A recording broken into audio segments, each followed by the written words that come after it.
Pell Grant. Amidst all of these policy conversations, we have consistently heard a resounding desire for data that demonstrate impact. We developed this framework to move beyond considerations and conversations that assign value to higher ed and prison, mainly because of recidivism reduction metrics.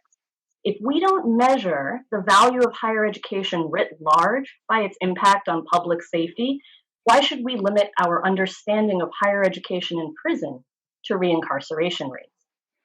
Now, to be clear, we love data at IHEP, but we think that good data are critical because of what they enable us to do.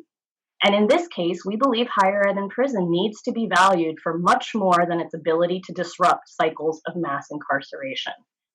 Through the development of this framework, we were able to discern 4 categories of assessment areas that help us better understand the impact of higher education in prison.